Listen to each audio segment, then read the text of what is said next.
On m'a donné quelques fromages Canastra du Brésil à affiner, qu'on a souhaité affiner différemment en fonction des techniques que nous pouvons faire dans notre cave. Ce fromage-ci, le Canastra, est arrivé avec 1 mois d'affinage.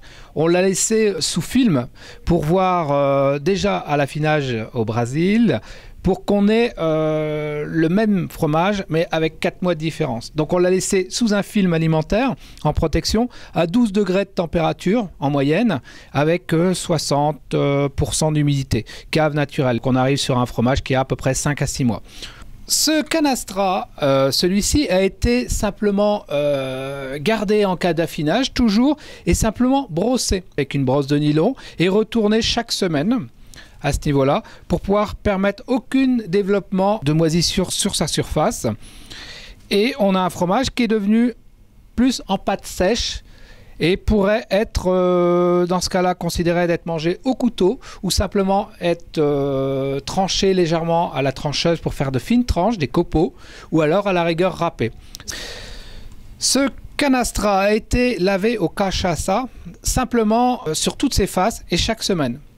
Donc on a un fromage qui commence à être à pâte dure, mais avec une petite odeur d'alcool au niveau de la croûte qui va peut-être imprégner le fromage. On verra exactement au niveau de la dégustation. Ce Canastra, lui par contre, on a travaillé avec le cachaça, mais dans une étamine qui permet de garder le fromage original.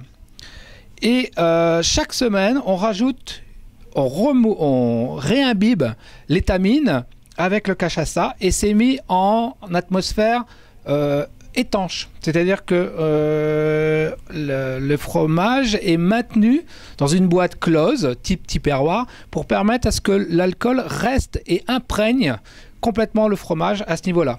Par contre, le fromage va garder sa consistance tout à fait originale, puisqu'on a un fromage de Canastra qui a maintenant 6 mois d'affinage, mais qui donne l'impression d'être un fromage assez jeune à ce niveau-là.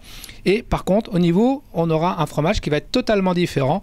On aura un fromage à l'alcool qui va être commercialisé à des fins différentes de la consommation habituelle de fin de repas, etc. Donc le résultat est totalement différent l'un de l'autre. Après, chaque fromage devra trouver sa façon ou sa raison d'être commercialisé en fonction du temps. Ces fromages me sont arrivés à peu près à 1 mois d'affinage et on se retrouve au mois de janvier maintenant, donc ils sont arrivés en septembre. On a rajouté 4 mois, donc on va arriver sur des affinages de 5 à 6 mois au niveau du fromage.